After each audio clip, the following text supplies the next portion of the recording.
Taylor Heinicke. Taylor Heinicke, franchise quarterback. He's going to the Hall of Fame. I tried to tell you yesterday, and he came through last night. What'd you think about Tay-Tay?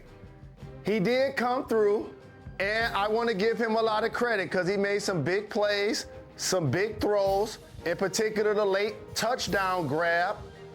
And so I must give him credit. And anytime Chase Young is grabbing you and pointing at the back of the name on your jersey and giving you love for your performance, I appreciate that. However, the Giants were complicit, dog.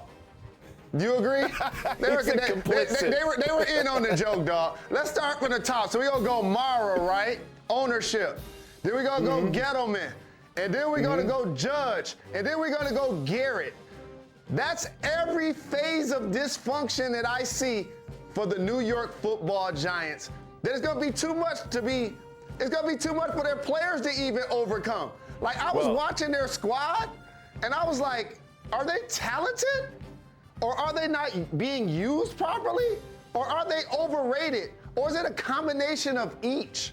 And so that blame pie starts with the people I just named. Well, Taylor Heinicke looked good, but Jalen, Danny Jones played pretty well. Danny Jones played pretty well last night, especially running the football. Like, he's not Lamar Jackson, but he can really run the ball, and he threw some nice passes. I went from Danny Pennies to Danny Nickels last night. He's not Danny Dimes, but he's Danny Nickels. What do you think about Danny Jones and the Giants offense? So anybody that plays video games would appreciate this. You know how the graphics and the games improve over the years? When I watched the Giants offense, it was like early 90s Madden. It really was. Like, the plays are so basic.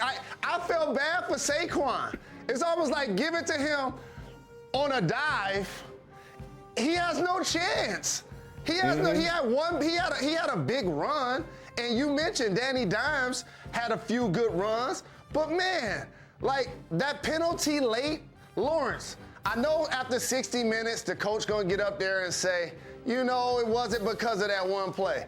I got news flash. It was that one play. It was. Exactly. It was that one play. That one play cost you the game. We watched him miss the field goal. Correct. And then what are you going to block it from the middle? Like, you really think you're going to block it? How many blocks does he have in his career? Yeah, I don't have to look it up. 0. I do not have to look it up. 0. Maybe 1 in high school. Who knows? I could be wrong. How about this, though, Jacoby? And I've lived on this block for a long time. Put the Giants schedule up there. Okay, let's take a look. Because as a Lions fan, first off, there's going to be so many people that give us all of these after 2-week stats.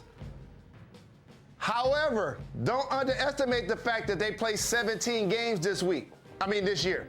But when I look at their schedule, Jacoby, they might start like 2-9 or something like that. That means their season is virtually over as it relates to being a contending type for the division win type squad. And they play in a bad division. The NFC least. You know what? The NFC least doesn't look that bad after 1 week. But Jalen Hurts and the Eagles played pretty well last week. The Cowboys played pretty well against the Super Bowl champions. And the Washington football team has a defense and now has a franchise quarterback.